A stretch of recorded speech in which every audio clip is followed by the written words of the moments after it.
I just wanted to say, I've been looking into the sociology of mental health, and,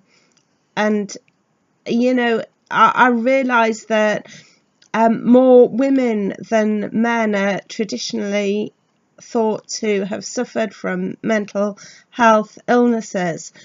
And, it started with the whole rush towards proclaiming women hysterical in like the Victorian era and so on. And like, I still really strongly think that there is something to this. I've been reading this Psychologist magazine because I get that sort of once a month. And, there's an article in here on resilience. And the psychiatrist involved in sort of giving an advice to the person that's writing the article says this. It says, as a general rule, Lee suggests that we get into the habit of assuming that other people's motives are positive as a default. Just tell yourself honestly, I know myself, I know I tend to see the dark side and jump at shadows.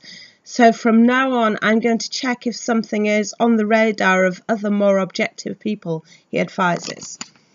Well, when I was younger, I spent 12 years as a mistress to a former teacher of mine. And I saw deceit happening from day to day, like every second of the day. I saw how he was deceiving his wife. He'd make up all sorts of excuses. He'd be at places and events that didn't exist, and I would know that he was making that up and that he was with me.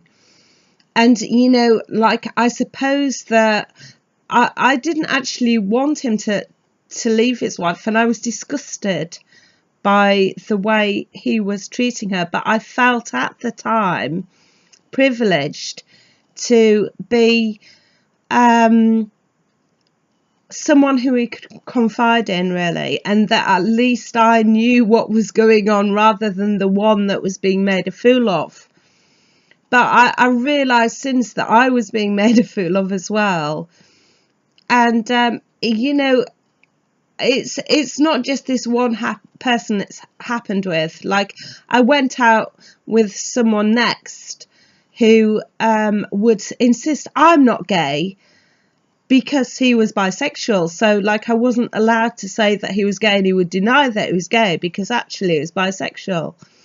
And like, I had all the deceit happening there as well, just absolutely all the time. I went out with someone else who again was bisexual. I've seen programs on it, I know all about this sneaking off and businesses in the woods and stuff like that, and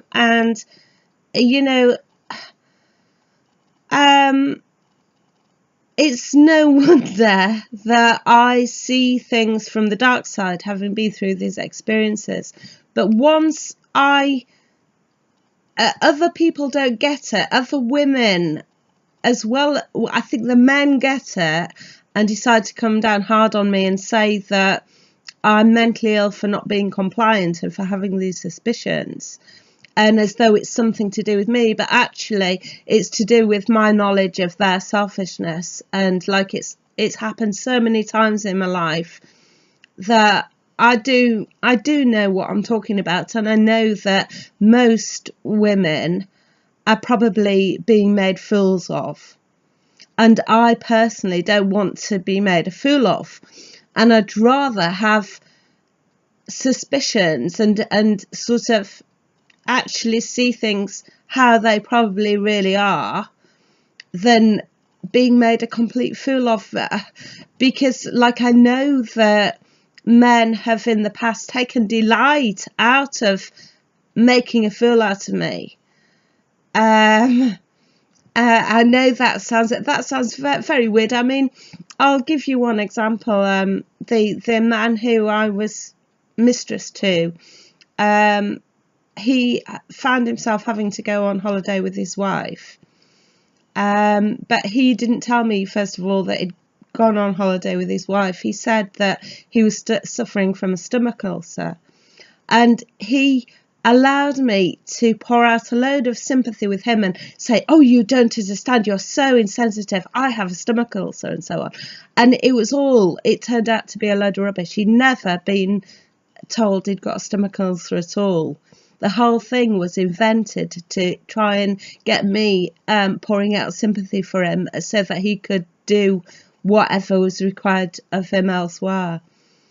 But this sort of thing has happened to me on a daily basis, and I don't think, I mean, occasionally, because of that input, I have then gone off on a tangent and created things that possibly are even worse than my imagination, because I've speculated further.